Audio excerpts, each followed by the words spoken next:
নমস্কার বন্ধুরা, healthy and tasty recipe চ্যানেলে তোমাদের সকলকে আরও একবার স্বাগত জানিয়ে আজকে একটা দারুণ রেসিপি নিয়ে আমি চলে এলাম। আজকে তোমাদের সাথে শেয়ার করব চিড়ের পোলাও। ঝরঝরে চিড়ের পোলাও কীভাবে তৈরি করলাম, চলো রেসিপিটা দেখে নাও। আমি এখানে কাঁচা বাদাম, আদা কুচি, কাঁচা লঙ্কা কুচি আর একটা গোটা পেঁয়াজ কুচি করে নিয়েছি। একটা আলু আমি ডুমো করে ছোটো ছোটো করে কেটে নিয়েছি। ফ্রাইং প্যানে তেল গরম করে পেঁয়াজ কুচি, কাঁচা লঙ্কা কুচি আর আদাটাকে আমি দিয়ে দেবো। প্রথমে পেঁয়াজ আর লঙ্কাটাকে একটু ভেজে নিই, তারপরে আদা কুচিটাকেও দিয়ে দেবো। বেশি একটা ভাজার দরকার হবে না, কাঁচা গন্ধটা একটু যাওয়ার মতো ভাজলেই হবে। তো নাড়াচাড়া করে নিলাম। মোটামুটি আমার ভাজা কমপ্লিট হয়ে গেছে।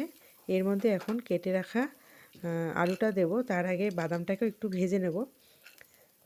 বাদামটাও আমার ভাজা হয়ে গেছে।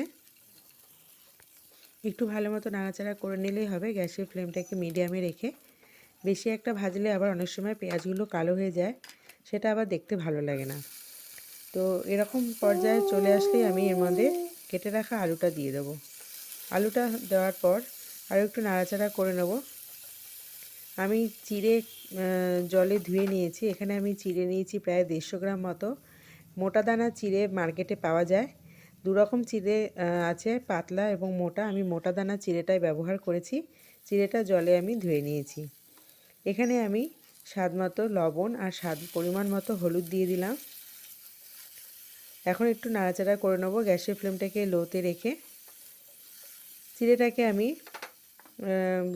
দু তিন মিনিট মতো আর কি একটু ভিজিয়ে রেখেছিলাম, যাতে একটু নরম ভাব আসে। তো বেশি একটা ভেজানোর দরকার হবে না। অনেক সময় বেশি ভিজিয়ে রাখলে কিন্তু নরম হয়ে যায়, ডেলা পেকে যায়। সেই চিড়ে দিয়ে পোলাও একদমই ভালো হয় না। তো তার জন্য আর কি মোটা দানা চিড়েটাই ভালো। তো মোটা দানা চিড়েটা আমি নিয়ে 2-3 মিনিট একটু জলে ভিজিয়ে রেখেছিলাম, তারপর জলটা ধুয়ে ফেলে দিয়েছি। কারণ চিড়ের মধ্যে কিন্তু অনেক সময় ধান বা ধানের খোসা, নোংরা এগুলো থেকেই থাকে। চিড়েটা জল ঝরিয়ে আমি দিয়ে দিলাম কড়াইয়ের মধ্যে।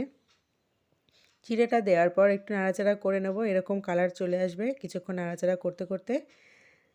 এবার আমি খুব অল্প পরিমাণে জল ওপর দিয়ে ছড়িয়ে দিলাম। খুবই অল্প, ছোটো কাপের, চা কাপের 1 কাপ জল আমি দিয়েছি, একদম ছোটো কাপের।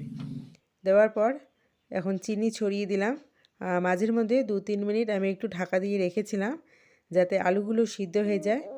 বেশি একটা জল কিন্তু দেয়া যাবে না, বেশি জল দিলে কিন্তু চিড়েটা নরম হয়ে গলে যাবে। সেই দিকটা খেয়াল রাখতে হবে। আলুটা সিদ্ধ হয়ে গেলেই কিন্তু গ্যাসের ফ্লেমটাকে অফ করে দিতে হবে। অতএব সেই পর্যায়ে আসার জন্য আমাদের যেটুকু জলের দরকার সেইটুকু জলই এখানে ব্যবহার করতে হবে। ওপর দিয়ে ধনেপাতা কুচি ছড়িয়ে দিলাম। আর নামাবার আগে অবশ্যই 1 চামচ ঘি ছড়িয়ে দেবে, খেতে আরও ভালো লাগবে। আজকের রেসিপিটা কেমন লাগলো কমেন্টসে জানিও। আর ভালো লাগলে লাইক, কমেন্ট, শেয়ার করো। চ্যানেলটিকে সাবস্ক্রাইব করে দিও।